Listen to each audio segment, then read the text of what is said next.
Welcome to the Act and Unwind podcast, an ongoing conversation on a free and virtuous society. I'm your visiting host, Stephen Barrows. Thank you for listening.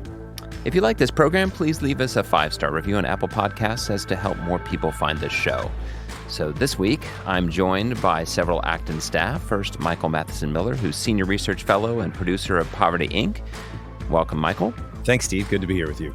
Dan Huger, who is Librarian and Research Associate here at Acton. Welcome, Dan. Thank you, Stephen. And last but not least, Dylan Pauman, Executive Editor of the Journal of Markets and Morality and Research Fellow at Acton. Welcome, Dylan. Good to be here. All right. Well, this week we're going to be talking about a new issue of Religion and Liberty, which was put together by our guest editor, Michael Matheson Miller, and the topic was on ideology. And so I think as our guest editor here in the room for this edition, I wanted to reach out first to Michael and ask, so what was your goal? Why did you decide to pursue an issue covering ideology? Well, as I write in the editor's comments, I'm thinking a lot about what's going on and the way we have a lot of discussions today on the right and the left. And I think there's a tendency towards ideological thinking. I think it's one of the temptations of our age, actually. And one of the things that made me think about it, which I write about in my essay, on the essay, the Thinking in an Age of Ideology, is not just the political aspects, but even how almost everybody feels they have to have their own theory of everything that explains everything that's going on. And so I write about this in the essay. I'm Roman Catholic, and I think Catholicism is true. I think it guides us and gives us a way of living, and I think it's a proper response to reality. Yet, Catholicism is not a theory of everything. It doesn't give us an answer to everything. And I don't just mean chemistry and physics. I mean, it just doesn't tell us everything, right? Jesus didn't come as a technical Messiah to solve all of our problems in the way we want. But I think that, if you look at every age, say the medieval period or the Renaissance or whatever, everybody has their different temptations to kind of reduce Catholicism to a certain thing. And ours, I think, is an ideological one. And so as I write, there's a lot of reasons. Relativism, I think empiricism, which we can talk about. And Sam writes about that as well. The other is this idea of that we need a theory of everything. So if you look at what are the dominant theories of our times, Marx, Freud, Darwin, they explain, in a sense, almost everything. This is how the world works. And there's also a suppression of questions that goes on. And so what we do is we think, oh, well, Catholicism must also explain everything. And so there's this almost ideological tension. So we see it, of course, in politics very strongly. But I start with the Catholic position because you wouldn't expect to see it there. But actually, no, it's right there that we want our articulation of the world to explain absolutely everything. And that's the standard. And if I say to you, Steve, well, how do you explain that? If you say, I don't know, right?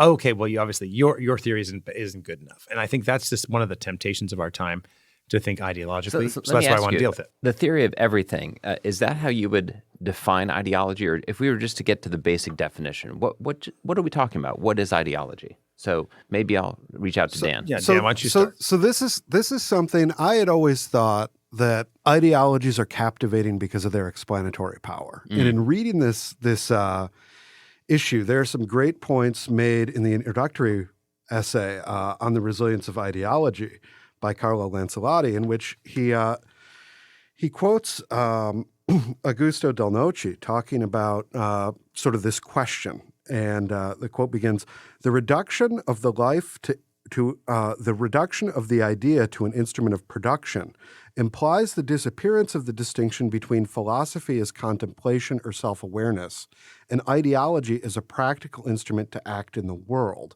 and the consequent absorption into ideology of all cultural productions. That is, the distinction between truth and falsehood is not carried out outside of ideology, but within it. One can distinguish between reactionary ideologies, which justify and thus falsify the given reality, and progressive and liberating ideologies." So this is a question, and this sort of takes it in the other direction, is that ideology is not about a totalizing way of seeing the world, but ideology is about a totalizing way of answering life's persistent questions and our problems. And it's not good for its explanatory power, but as power as such to reshape society. So let me ask a little bit more about this, because when I think of ideology, I'm trying to distinguish it from, say, just philosophy, right? I mean, people have philosophical visions, they have philosophical ideas, and they try to use those as means of understanding the world around them. How can we distinguish between what's just healthy philosophy and then ideology? So who'd like to run with that? And Dylan, any ideas? Sure. Well, I think healthy philosophy tries to resist monistic thinking. So philosophy, in fact, began with people like Thales saying all is water, right? And that was actually, he did a lot with that, as you might be surprised to learn. But there's a lot of ways in which, water can be solid, or it can be liquid, or it can be gas. And there, he's talking about this sense in which one thing can turn into another thing. And, he goes with that. But obviously it's a very limited perspective and has limited explanatory power. And I think, as you go on in the history of philosophy, you get people like Plato, Aristotle talks about there's 4 causes to everything. There's 10 categories, and he's expanding, right? You get the same thing in the modern era. You get a series of, dialectical philosophy. Maybe you end up with Hegel. Everything is a thesis, antithesis, synthesis, or somebody like Schelling or whatever. And again, people can kind of pigeonhole everything into their one process that is everything. And I think better philosophers, so these are all technically philosophy, but I think better philosophy, more careful philosophy, philosophy that withstands the tests of time and in a lot of criticism in its own time, are those that are more adaptable and more humble.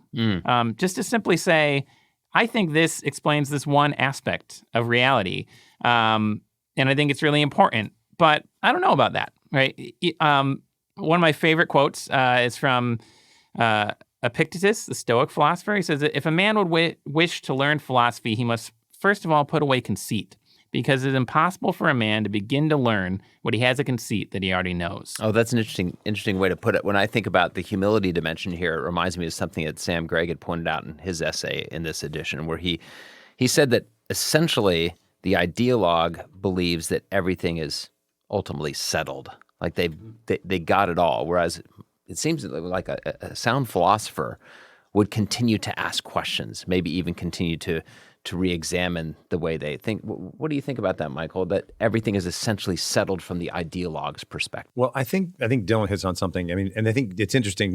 There's probably not time in this podcast to go back to Dan's point, because I think Dan brings out there's 2 kinds of ways that ideology manifests, right? One is a theory of everything that tries to explain all reality. And the other is to, in a sense, answer the problems of sin, evil, suffering, and death. And so that it's practice, which Sam Gregg notes, right? How there's a movement between this Enlightenment idea of, okay, let's improve the world, et cetera, with Smith. And that quickly gets into, this is how we're going to solve the problems of evil, sin, suffering, and death, and have the withering away of the state, and everything will be worked out. So I think there's actually 2 things going on, or tensions in the ideology. But I think the philosophy and the humility thing are important. So in my essay, and when I talk, I often do this comparison between the philosophical attitude and the ideological attitude. And I think Dylan makes a point. This is not to say everybody who says they're a philosopher is not an ideologue, right? I mean, Hegel, Marx would say he's a philosopher, and I mean, he's clearly an ideologue.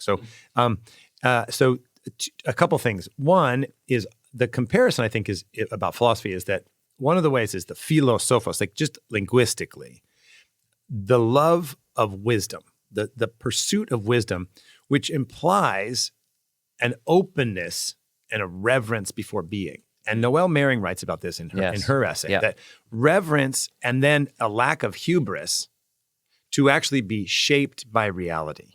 Okay, and that doesn't mean that you're not wrestling with things or that you don't hold solid positions. So, Aristotle, Aquinas were very, like, in a sense, open to being corrected. Aquinas later said, everything I wrote is straw. And yet there's this, like, the law of non-contradiction holds. Right, so there's being shaped and open, I think, a humility. So the philosophical attitude is one that is always wanting to be corrected, and that's where I think there's something that you look at the Platonic view. He has positions, but it's dialogical. Now, Carlo Lanciolotti, I'm not sure if it's here or in a discussion I had with him, makes the podcast I did with him, and makes this point that how do you resist ideology? Well, ideology is often the suppression of questions. And here you see, like Eric Voegelin talks about this, right? That Marx was asked a question, like that's not a question for socialist man, right? And when you start to have this suppression of questions, it doesn't mean that, and I want to be clear to like listeners. I mean, I think all of you on the table see this, but this doesn't mean that you're relativistic and skeptical and everything is just fluid.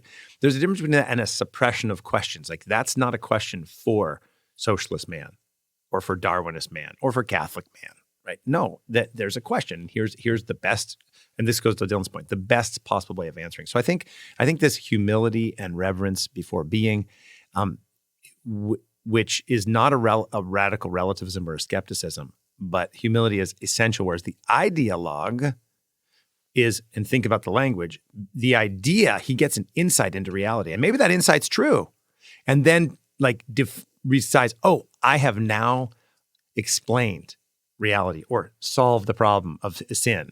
And now this is how it all works. And so in one sense, one is an openness to reality and a response. The other one is maybe it begins that way and then turns into the full articulation or somehow solution to reality. Some things are water. Exactly. Just not all things. Right, exactly. Does the ideologue disregard feedback from experience, as Lancelotti points out?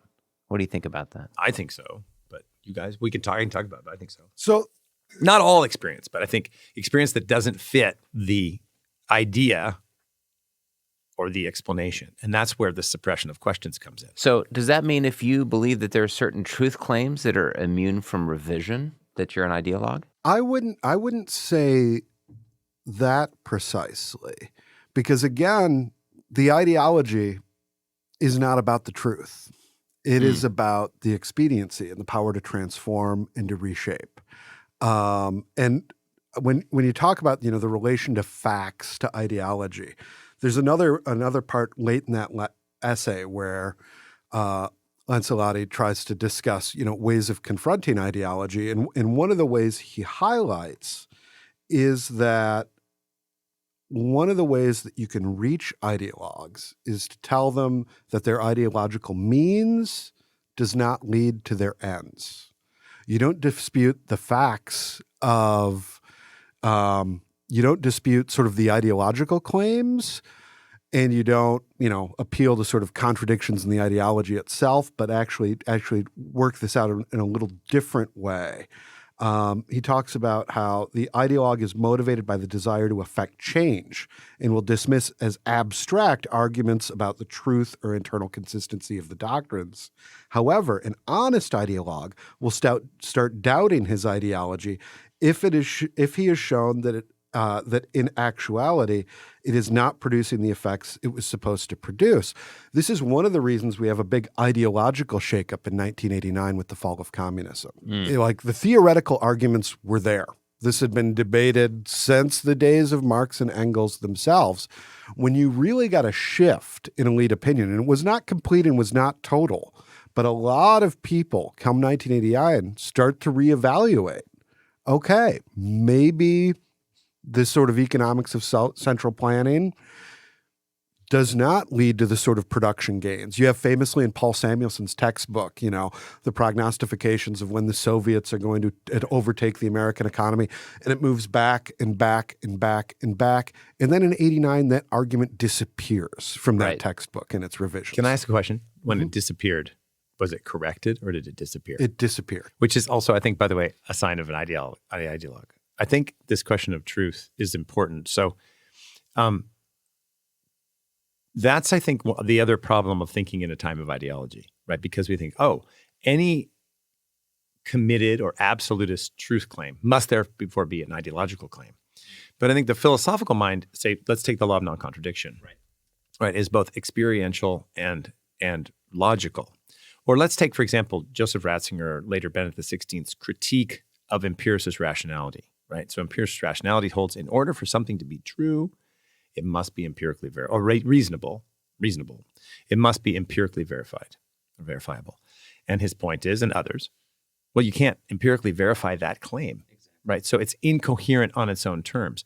And so now we say, okay, that opens us up, I think, to a world. And so the truth, as Aquinas defines it, right, is the conforming of the mind to reality.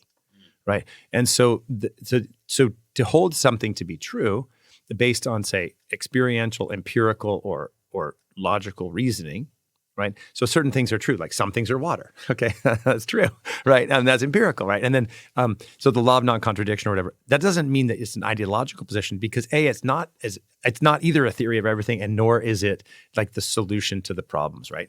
I think there's one other thing that's important, and this actually, a friend of mine gave me the insight into this because in one sense, like I sometimes make the error of saying, okay, it's not reasonable. But say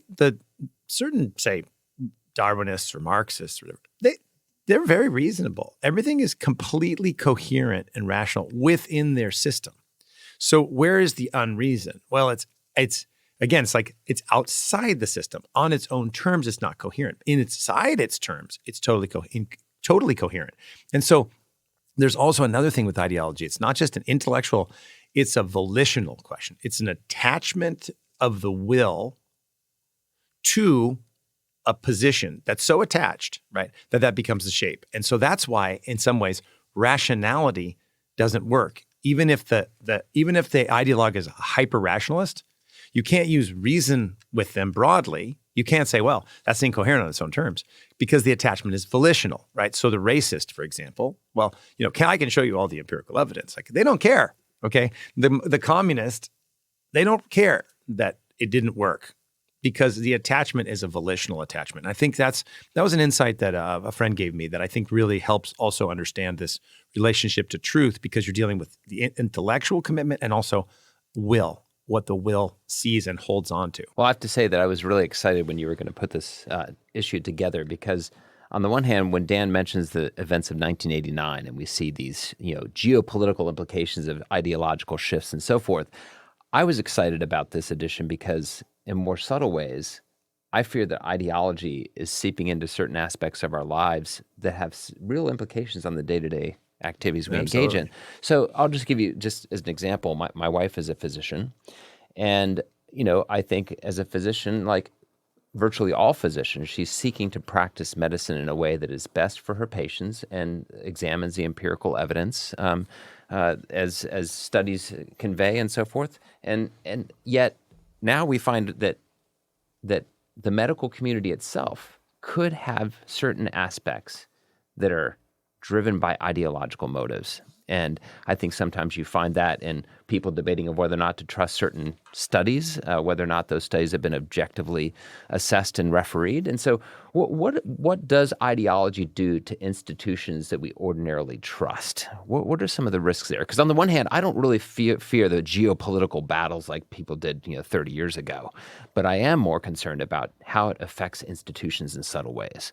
Well, I think one expression of this relevant to what you're talking about is that there's a difference between science and scientism. Scientism is an ideological appropriation of science, right?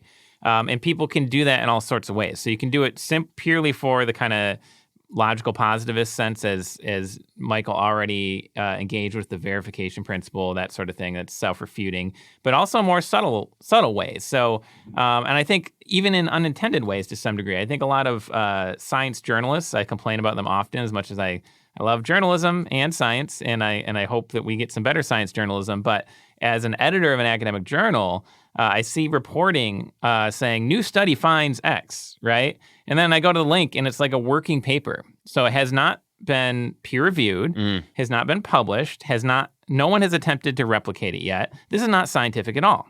All of those things have to happen for any kind of advance of science to be made. It takes a long time. It takes years often, which also means that if something's new, it's not yet science. Right? You should start, it is probably arbitrary, but I say start with something 10 years old and older. And let's say, okay, this is a little more, we can be a little more confident of this. But even then, there are cases where things have been overturned with new studies, new evidence, that sort of thing. But yeah, so you can find that in the reporting of ideas, but you can also find that there's all sorts of, literal known errors of, begging the question, right, of certain biases creeping into the method. Again, when it's not replicated, when you haven't had all of the checks and balances, which are thankfully in place in the scientific community, in the academic community. But a lot of times people just run with stuff. It's boring to try to replicate somebody else's assignment. It's far more interesting to have your own breakthrough. And so we've seen in psychology, for example, replication crisis over the last 20 years, Yep. although they're working on it to their credit. But I doubt they're the only ones. And so I think that's where you get ideology creeping in when science is failing to truly be science, to truly have that rigor, to be unafraid of not knowing or being wrong. That's fundamental to science. I think any good scientist will tell you that, is to say, well, there's only so much we know, and we could be wrong about what we think we know. We start there. That's what makes something scientific. So on the one can hand, I add something real quick to that? Yeah. But I actually think this crisis of science is a crisis of philosophy, because we've lost the idea that truth exists and we can know it. And then this is what I always say, like when I used to teach, like, truth exists, we can know it, but that doesn't mean we do. We might be wrong, right? And I say a couple things that happen, like this idea, science is settled. The science is settled. Well, science by definition is never fully settled. Yeah. Right. I mean, This is the question. I'm not saying there aren't scientific elements. I'm saying once the science gets settled, I think Nassim Taleb, actually in Anti-Fragile, deals a lot with repeatability and I think it's he who makes this point. Like, kind of following on Dylan's, right? It's if somebody writes a piece, a study, and then you have to react to that study, and they did the study 15 times, and one time you got the result you wanted. Everybody builds on the one result, but it's not repeatable. And so there's this whole building up there. But I think the science of settled. I also think just one other element that happened with science. I think it's the mathematician John Lennox. It gave this talk. He was asked to review Stephen Hawking's work. And he said, we have to make a distinction between a scientist doing science and then a scientist speaking, which is not the same thing. And then he critiqued Stephen Hawking, because Stephen Hawking said something like, what's religion? Religion is just a fairy tale for adults who are afraid of the dark. And they asked Lennox, who's, I think, a believer, Christian, and said, do you want to respond? He goes, would you like a one-liner? And they said, sure. He goes, okay, science is a fairy tale for adults who are afraid of the light. And everybody laughed. And then he said, but don't take that as a scientific position, because I happen to be a mathematician, but I'm not doing math right now. And I think that's the other problem. Is almost like scientists have become the priests, because we live in a broken philosophical, ideological world. The scientist somehow has like the priestly class or the prophet who's able to articulate everything. And then this goes right into medicine. I think there's also just deep social pressure, right? So science is not somehow immune from the rest of the philosophical crisis of truth and reason under which we live. So that's why, going back to the practice, I mean, and here's the very relevant and also probably provocative one. But, a lot of people are skeptical about vaccines, and they're told that they're anti-science, okay? But these are the same journals who are telling you that boys can become girls, right? So it's a complete refutation of any like biological evidence, right? And it's being forced upon you to believe things that everyone knows are false. Boys are boys, girls are girls. They're biologically different. And I know the science, no, they're not anymore, right?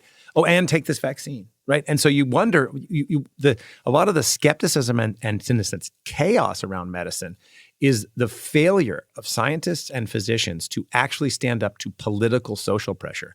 And that's where medicine becomes ideologicalized. That's a new word.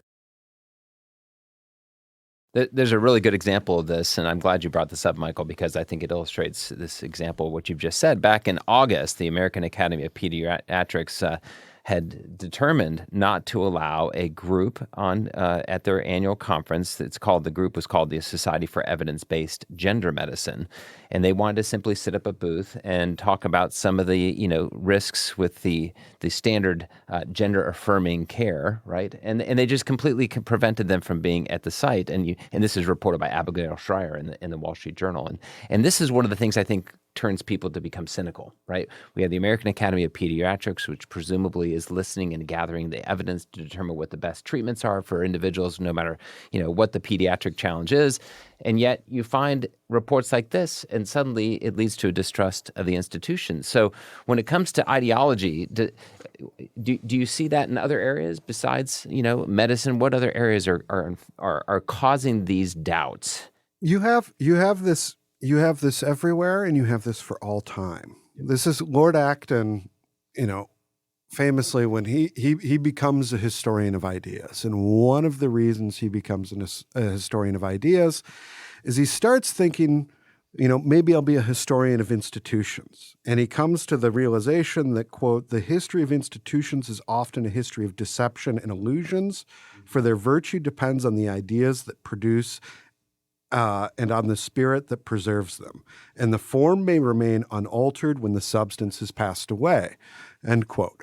So what you're looking at here is ideological capture. And you see this in states. I mean, what is the state supposed to do? Preserve justice, enhance the common good? And we have myriads of examples of states that are captured, that become tyrannical, that become these sorts of things. And this is part of the temptation of ideology, is to ignore what the famous Yogi Berra once said, was that in theory that there's no difference between theory and practice, but that while in practice there is. And that inability to differentiate, let's say, medicine as such from the American Academy of Pediatrics is part of that problem. And it's a pervasive challenge to all human institutions. Can I say related to this? The pervasive challenge is actually one of the reasons, Steve, you asked, why did I do ideology as a theme? Because the temptation of ideology is a pervasive challenge to me, right? And to the Acton Institute and to every one of us at this table. And I think that's another reason I wanted to do that, because the world is very, very complex, right? And none of us, I think, on this table is a relativist. Right? I'm not a relativist. I find it an incoherent position, and I'm happy to make that argument at another time. And I'm not an empiricist, but I really think empirical reasoning and empirical evidence is very, very important. I think science is very important. I mean, this is part of like a kind of a commitment to the ability for us for knowledge. But I worry about myself, right? Because, I have a certain view of the world that I think is, let's talk, and I'm not going to talk about the law of non-contradiction. Let's talk about like the Acton Institute. We think, generally that markets, that is, there should be space for commutative justice. It's very much part of a flourishing society. And we also have other views of the limited state and things like that. And I think they're generally right. Okay. And of course, as we all have critiques, I give a lecture at Acton called Cultural Critiques of Capitalism, a lot of critiques of capitalism. But I think generally commutative justice is really important. And yet I know sometimes as I look at my trajectory, when certain positions that say I held 5 years ago or 10 years ago, working here at Acton, working with you and other colleagues, and my positions change. I get challenged. I'm like, wait a minute, I was completely blind to this whole aspect of what I was, I thought I was kind of reacting against the progressive left, but I wasn't taking seriously the weakness of my own position.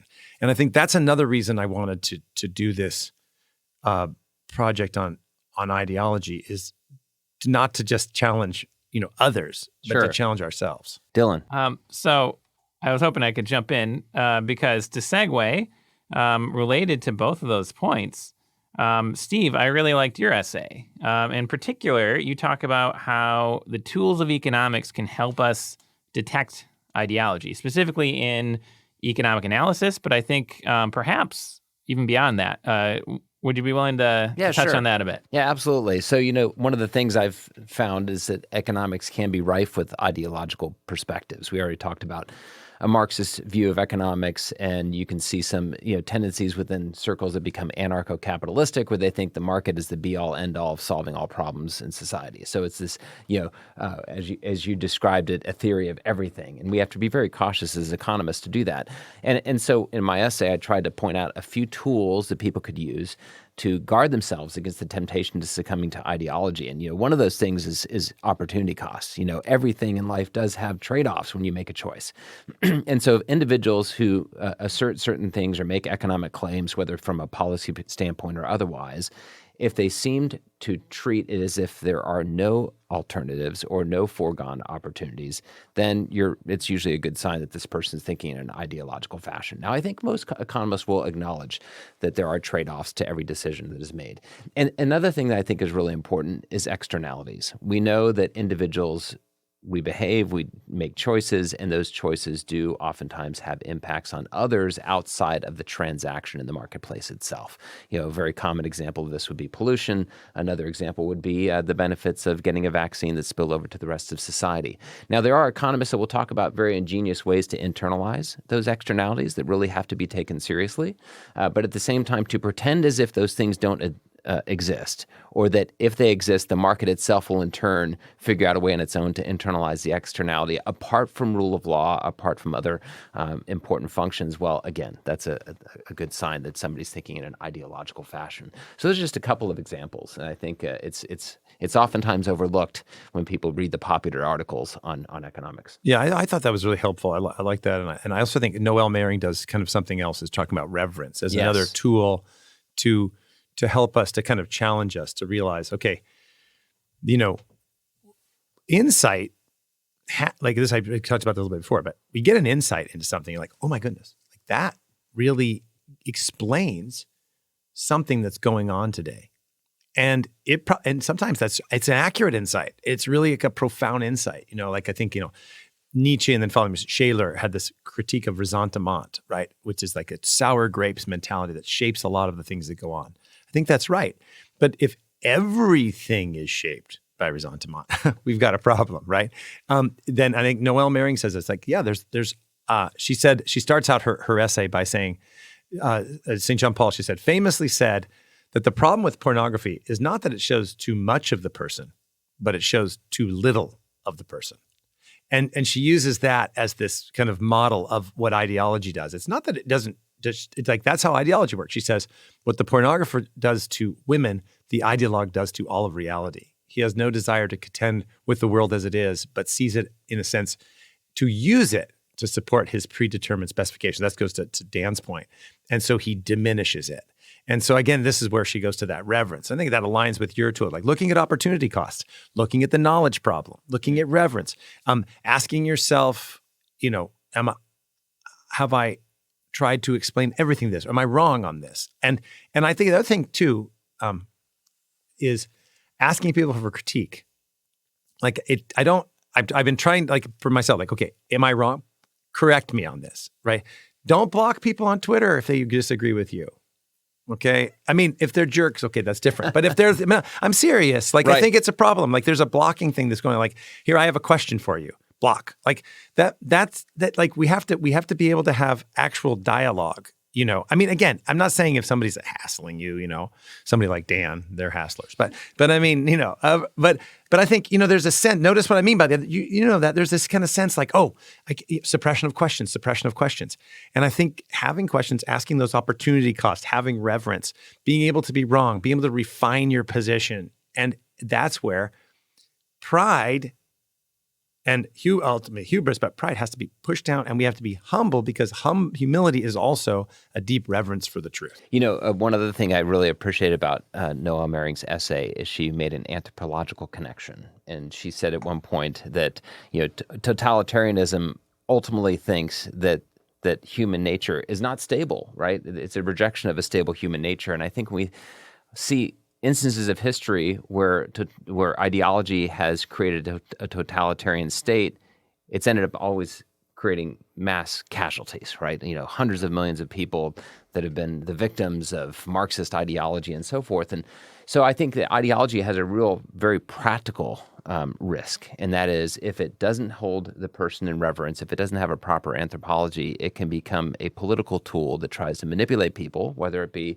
just a simple economist trying to say, well, look, our empirical studies say that we should pursue this policy, and that's the way people are always going to behave. The same way we say chemicals in a test tube always react the same way. Well, it can become even more extreme where you have a totalizing state that seeks to try to manipulate humanity. It's the Tower of Babel, which Yes. Kurt Byron writes about, right, in his piece on the problem of the Tower of Babel, and that this idea that social engineering, the human mind, can build its way up to God. And as you said, I know we don't have much time left, so I think so. In short, I mean, as you said, this is like I've talked about this. The Tower of Babel is this recurring theme through human nature, and this is what I think Dan makes an important point. I do think we live in an ideological age right now. I think it's not just 2021. I mean, the last, say, century or so. But it's not a brand new thing for the human being or group of human beings to try to come up with a technical solution to the problem of evil, sin, suffering, and death. And interestingly, when the disciples tried to make Jesus king, he pushed them away and went away. And I think there's that, Ratzinger kind of deals with this issue in his first volume of Jesus of Nazareth, that Jesus is not a technical Messiah. And we want a Tower of Babel solution to the world. It's a recurring theme. And it's very frustrating and bothersome when you find out that you've been wrong or that there's no real solution to the deepest problems of evil, sin, suffering, and death, at least not a technical solution. So when you think of ideology, at least in the negative connotation we've been discussing it, there's another phrase out there, and I want you to help me with this. People talk about worldview. And oftentimes it's done in such a way as to say, hey, look, you need to be cognizant of your own worldview and then be responsive and make decisions in accordance with that worldview insofar as it's true. So what is the difference? Is there a difference between ideology and worldview, or are they two sides of the same coin? What do you think? I think that's a great question. So we've done a lot of work here at Acton, especially with Abraham Kuyper, and he emphasized he's Calvinist, neo-Calvinist Christian, 19th, early 20th century, did a lot of great things. I recommend everyone look him up. But he talked about having Reformed Calvinist, world and life view, and he encouraged this for everyone. He talked about, well, we can't solve our economic problems unless we have an architectonic critique of all society, right? A phrase he got to some degree from the socialists and Marxists in his time. The difference, I think, is that the idea of having a worldview is hopefully, I think it can become ideology. I don't think it's immune from that. But hopefully the idea is to try to be self-consistent, right? So if let's say I'm Abraham Kuyper, I'm not Reformed, but let's say, if I'm from his perspective, he's Reformed. So he believes in the sovereignty of God before all else. Well, where does this lead him? What implications does this mean for other aspects of life? It doesn't mean, I therefore don't need natural science, or I don't need economics, or I don't need politics or philosophy or whatever. He just says, how should this shape my engagement with those things? So it's sort of like a way of thinking through, well, where do I start? What's my starting point?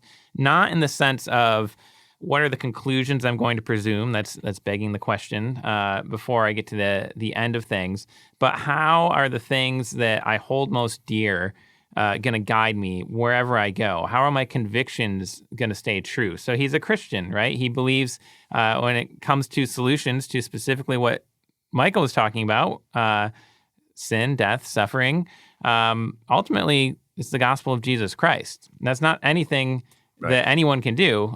Certainly a Reformed Christian will tell you that this is up to God. It's about the grace of God.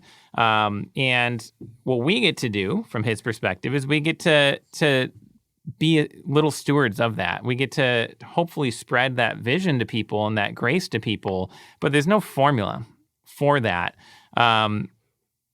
And I think that would be the difference. The ideology is going to reduce things to formula.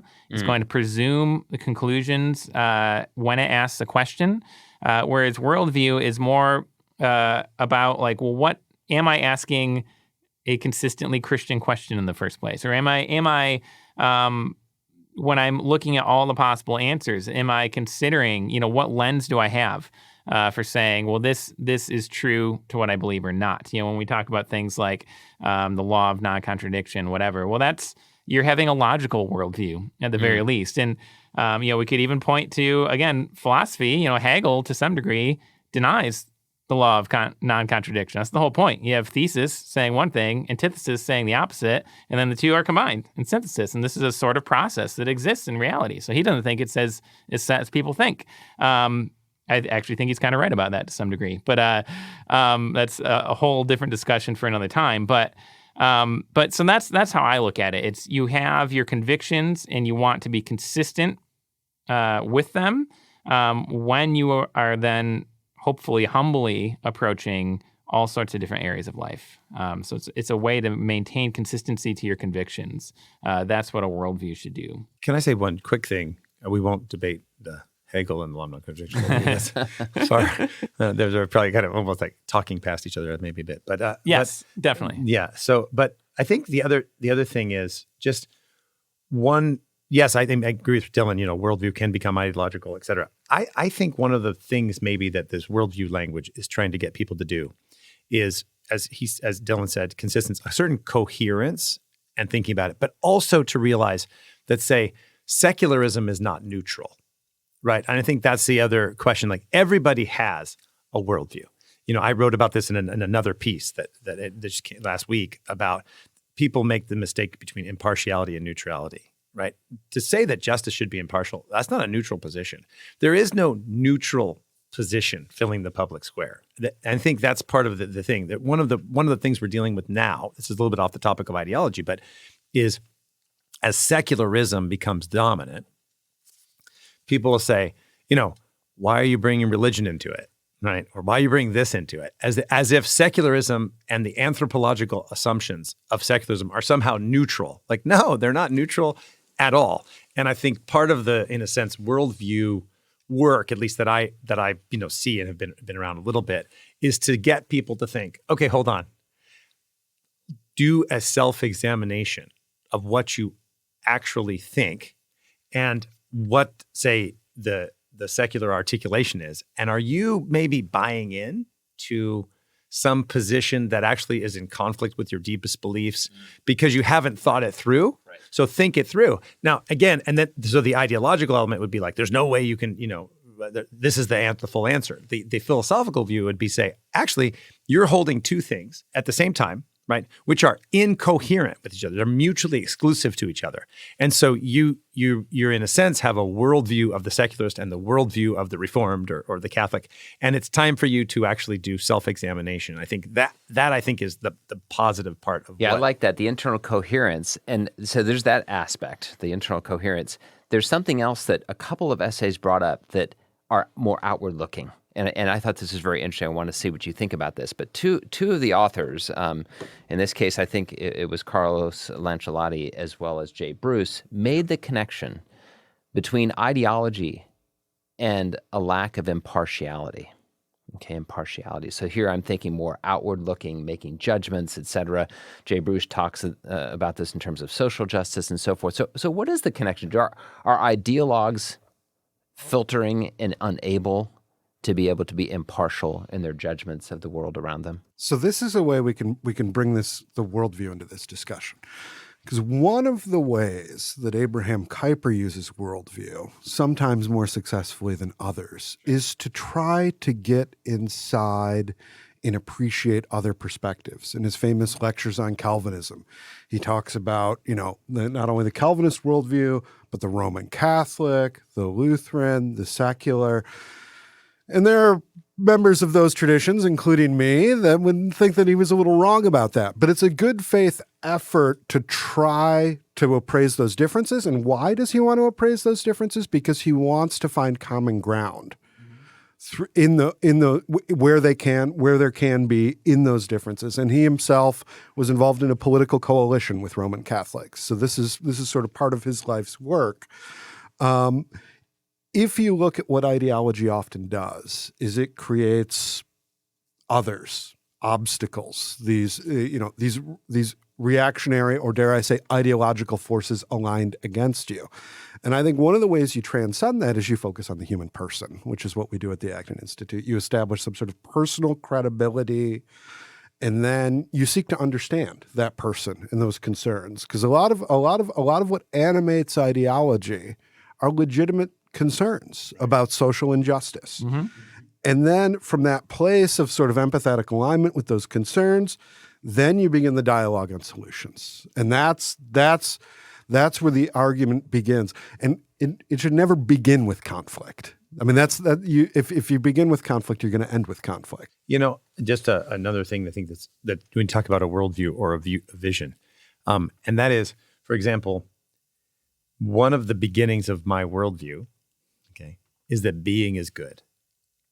Now, that's deeply influenced by my Catholic faith and the Jewish and the Catholic tradition, that God creates the world, he declares it good, and that the world's intelligible. Right? These are, in a sense, deeply held positions that shape the way I see the world. Right? They're debatable, right? I mean, there's a big debate of whether being is good or not, or is it evil? I mean, this is like, is creation good, or is matter evil, something to escape from? I mean, that's Manichaeism, wants to escape from the body, right? So I think that's another element of worldview, is trying to articulate those deepest, they're almost like orientation or assumptions at the bottom, and be able to articulate some of them and question them.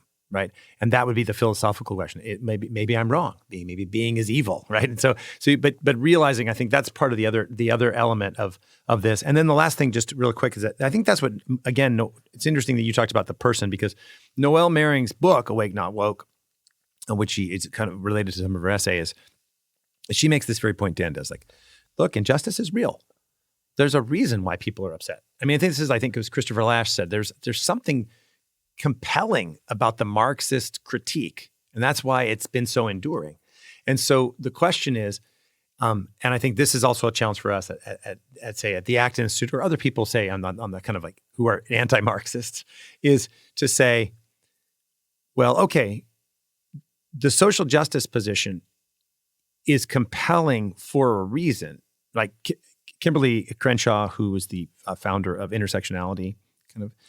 I think she's deeply wrong on lots of things, but her first insight was right. I mean, like, I don't know if it had to do with, I think, Ford Motor Company or something. It was General Motors. General Motors, yeah, had hired a black woman had applied for a job. She wasn't hired, and she said it was because of discrimination. And they said, "Well, we're not discriminating you. We have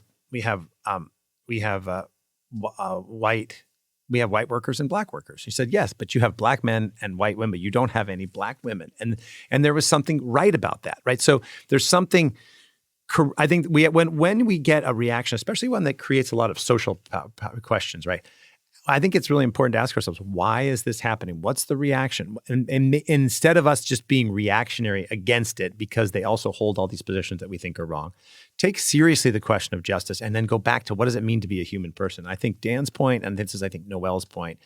And this is where I do think, in a sense, reverence, but also anthropology.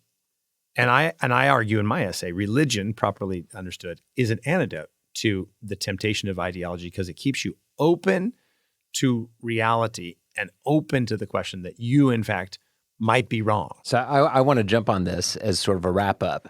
And if somebody was to ask you, how can I inoculate myself from the risk of becoming an ideologue? What advice would you give, or what would you say about what you do yourself to guard against that temptation? So why don't we go around the room first to perhaps Dylan? What do you think?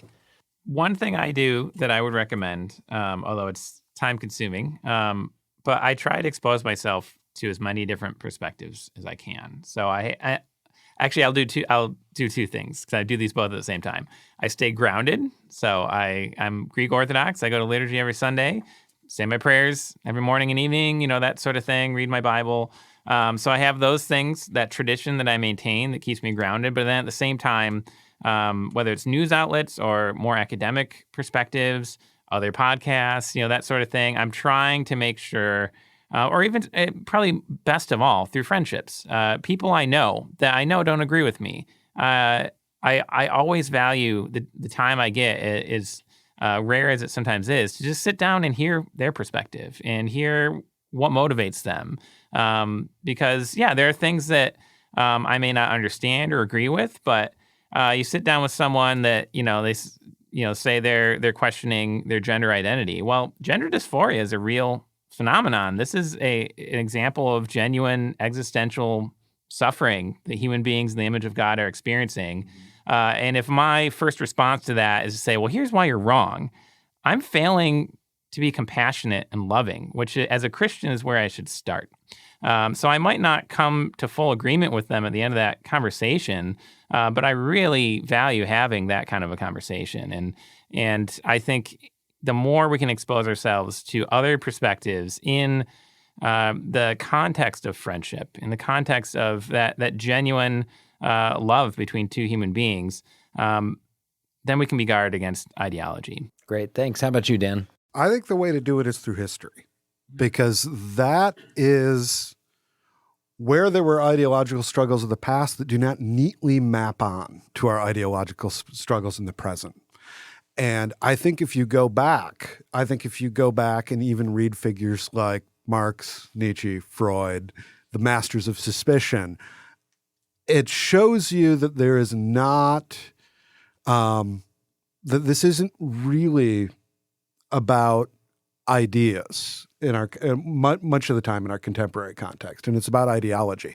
And even going back to those people that we might characterize as ideologues today, they don't match up very neatly to their representations in the present.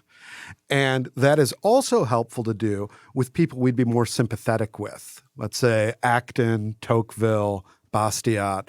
You want to read a discussion about privilege in the 19th century, Bastiat's full of it. This very language of privilege that many people in the contemporary right are alienated by. And all of a sudden you can go back, and in the 19th century, what is the great liberal struggle? The great liberal struggle is one against privilege. So I think that sort of grounding really helps clarify these things. Terrific. I mean, it's such a great example for history because, the kind of the liberal tradition, broadly understood, like this in a sense, like we're going to resist against privilege, right? And so you have a lot of people on the conservative right who are like influenced by those people, and then you have the progressives who are resisting against privilege. Or like, how dare you resist against privilege, right? And so I think the history thing is really good. I think also all of Dylan's points about keeping oneself grounded.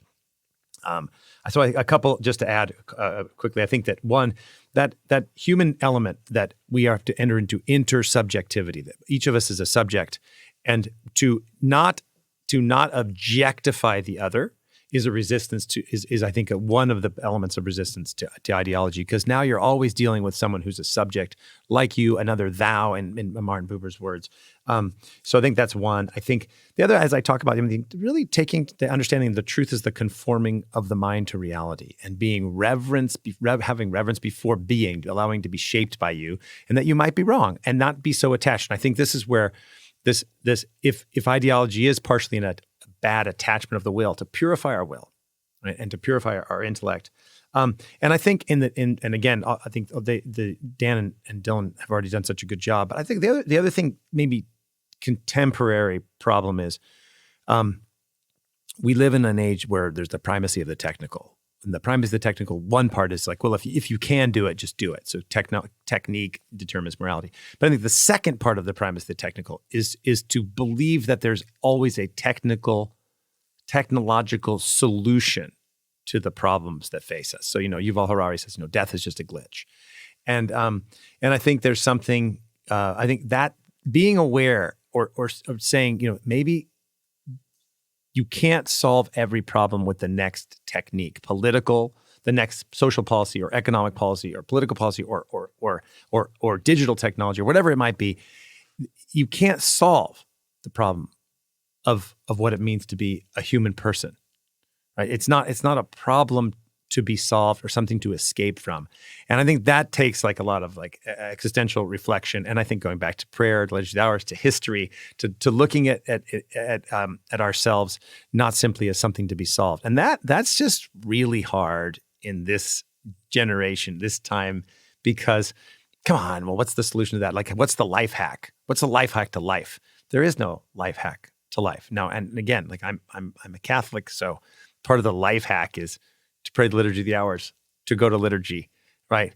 To go to confession, to have self-awareness, and to engage with the lives of the saints, and to profit from your faults, even as St. Francis de Sales says, where you're on this kind of vision of being in deep relationship with God and with other people. So I think that technical element is really something to be aware of. Thanks so much. I really appreciate you all joining me today. If I could only add, I think the things that you've said about how to guard yourself against ideology really resonate with me. I think if you do stay grounded, think about history, have a proper respect for the human person, it will maintain that sense of wonder, right? I think that's the one thing that I try to remind myself there's so much I don't know, right? And that helps you maintain the sense of wonder when you learn new things. And I think there's something else that really helps. Not everybody has this privilege, right? But it does help to have a family, to have children, right? And to have little babies who get stuff all over you, and to see the unique unrepeatability of each person.